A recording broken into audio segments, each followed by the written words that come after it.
ontem. A gente encara até com normalidade o que aconteceu.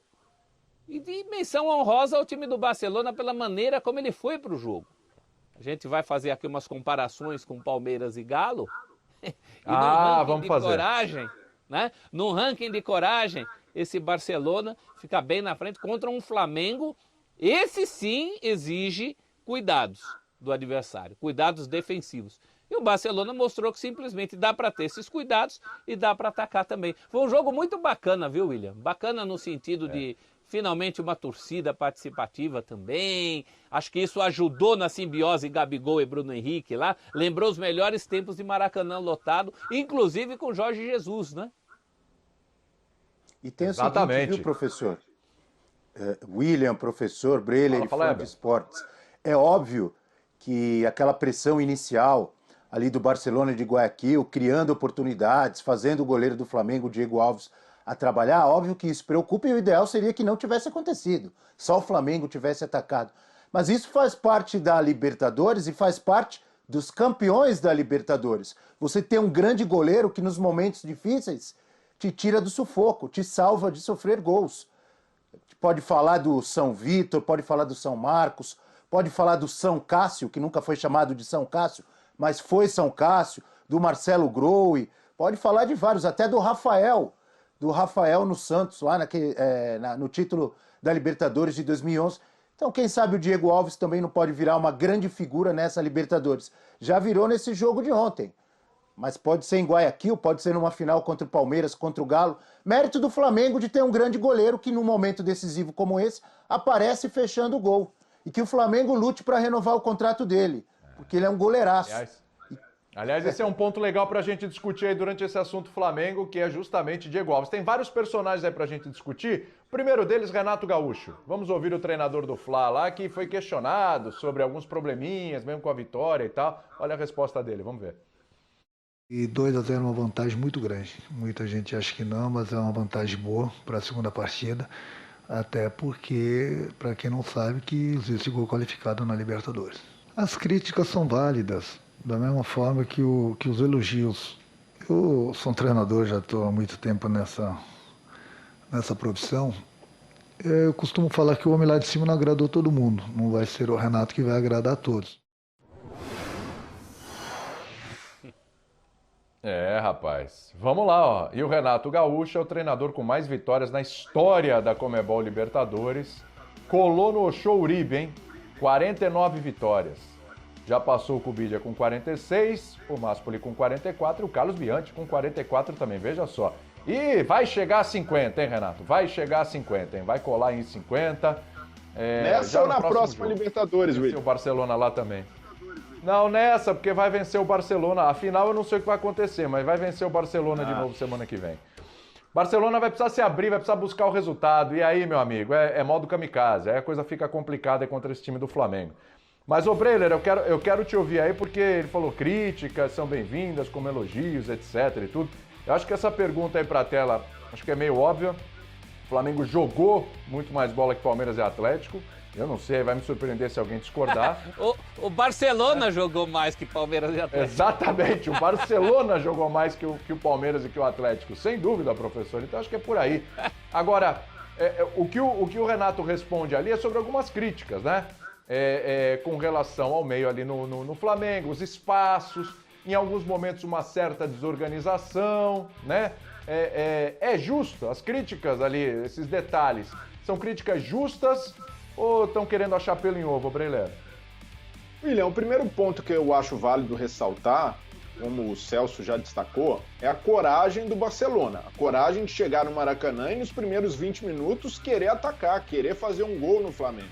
Então, quantos times, até times que batem qualidade com o Flamengo, chegam e jogam de peito aberto como o Barcelona jogou. Então, esse é o mérito. O Fabian Bustos, treinador do Barcelona, colocou o time para jogar para frente, para pressionar o Flamengo, e isso tirou o time do Renato de uma zona de conforto. O Flamengo se viu no começo ali com torcida, com ambiente pressionado. Então, esse é um mérito enorme do treinador adversário, de não se conformar em fazer uma retranca para segurar um adversário bem mais poderoso, bem mais rico, com um elenco mais farto, e ainda assim o Barcelona conseguiu equilibrar as ações até quando tinha um homem a menos. No segundo tempo também teve oportunidade de marcar. Então a atitude do Barcelona é digna de elogio. Agora, posto isso, valorizando o empenho adversário, o Barcelona foi um lutador. O Barcelona lutou muito para conseguir igualar o jogo em alguns momentos. E numa luta, se você tem um lutador que é mais técnico e outro que você sabe, o cara pode te derrubar com um soco. Para o lutador mais técnico, você não pode entrar numa trocação, porque você está num risco. Se o cara te acerta um golpe, você vai à lona. E o Flamengo correu esse risco ao entrar na trocação com o Barcelona. Assim como entrou em trocação contra o Olímpia, contra o Defensa e Justiça. Então, esse Flamengo do Renato, por mais que ainda continue sendo um time que tem muito poderio de ataque, corre muitos riscos por se expor, por não conseguir controlar a partida em alguns momentos. E controlar não significa que o time adversário não vai oferecer perigo de gol, que o Diego Alves não vai ser acionado. Ele é um grande goleiro e está lá para isso. Mas, em alguns momentos, o Flamengo dá campo demais. O Flamengo dá onda, né? Deixa o adversário crescer e isso pode custar caro numa Libertadores. O Flamengo deixou de matar o jogo ontem. Teve essa oportunidade. Quando o Barcelona passa a ter um jogador a menos, o Flamengo poderia ter controlado mais e, com esse controle, esperar o espaço, esperar a hora certa e não conseguiu. O Flamengo baixou a intensidade, mas não teve o controle do jogo. Então, acho importante pontuar que o Renato talvez precise beber daquela fonte do Grêmio. No começo do Grêmio, e não é para a gente dizer, o Renato é um treinador que não consegue controlar jogo, ele não consegue armar o time, não consegue ter posse de bola. No Grêmio, ele tinha um time que controlava os jogos nos momentos mais críticos. O Grêmio vence uma Libertadores por saber dosar, por saber a hora certa de matar o jogo. Não tinha um time tão criativo, com tantas opções ofensivas como esse Flamengo, mas tinha jogadores no meio que sabiam controlar. Então o Renato precisa fazer o Flamengo evoluir no jogo coletivo. Não é porque ganhou, porque está com classificação encaminhada, que está tudo certo. É preciso... Acho que o torcedor ficou com uma pontinha de frustração, apesar dessa vitória, porque sabe que poderia, diante da diferença técnica dos times, o Flamengo poderia ter construído uma vantagem maior. Foi o gostinho de quero mais, gente. Mas assim, isso. Gente, pode falar, Abel, pode falar, Abel. Agora eu vi você se movimentando aí.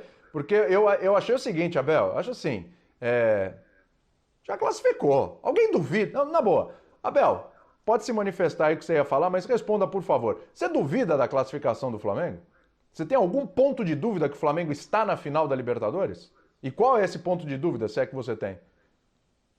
Não, deixa eu te falar o seguinte, acho que tem duas visões. Uma delas é o que o Breler estava dizendo, e é o que eu também disse um pouco ali. O Flamengo, ele tomou vários sustos jogando em casa, com um time muito superior, mas a gente não pode tirar o mérito nem a qualidade do Barcelona. O orçamento do Barcelona é 100, 200, 300 vezes menor do que o Flamengo, mas é um time muito bem treinado, é um time que faz ótima campanha na Libertadores, tudo o que a gente já sabe. É um time que foi primeiro lugar no grupo que tinha o Boca, que tinha o Santos, eliminou o Vélez Sarsfield, eliminou o Fluminense, está na semifinal da Libertadores da América. O que eu quero dizer que tem os dois lados? A gente tem que pensar o seguinte, foi o Flamengo com desfalques do Arrascaeta, do Felipe Luiz, com o Davi Luiz estreando, o Andrés Pereira, que jogou muita bola, que ainda está se adaptando ao time, e 2-0, gente. Excelente resultado. Ele não sofreu gol, ganhou de 2-0, ele tem uma ótima vantagem para o jogo de volta, numa semifinal de Libertadores. Mas o que acontece? Todos nós, assim como o torcedor do Flamengo, estamos meio que, entre aspas, mal acostumados. O Flamengo joga, todo mundo espera 3, 4, 5-0. E nem sempre é assim. É uma semifinal de Libertadores da América. Mas o Barcelona jogou com 1 a menos o segundo tempo inteiro e o Flamengo poderia ter feito mais gols. Verdade, concordo plenamente. Não deixa de ser um ótimo resultado. E por isso, para terminar, eu respondo a sua pergunta. O Flamengo está com, eu diria, 90% de chance, mas não está classificado. De repente, ele não pode, por exemplo, começar o jogo como começou ontem, jogando lá em Guayaquil, de repente leva 2 gols no início e o jogo vira uma pedreira. Agora, eu acho difícil o Flamengo passar um jogo inteiro sem fazer um gol. Aí é que está o tamanho da vantagem. Aconteceu 2 vezes com o Renato, só, hein? Só 2 vezes com o Renato isso aconteceu. Contra o Grêmio e contra o Inter. Grêmio. Só. Então. Só que lá, como você bem disse, o Barcelona ele vai ter que se abrir, ele vai ter que partir para cima. É tudo que o Flamengo quer para um contra-ataque, com velocidade de Bruno Henrique, provavelmente com a Arrascaeta de volta, Gabigol. Flamengo faz 1, Barcelona tem que fazer 4, por esse regulamento do gol qualificado, do gol fora de casa. Então, fica um gostinho de frustração, poderia ter feito 3, 4, e tá todo mundo acostumado com isso. Só que 2-0 é sensacional. Acho que a gente tem que analisar tudo isso. Então, eu vou mudar de 90.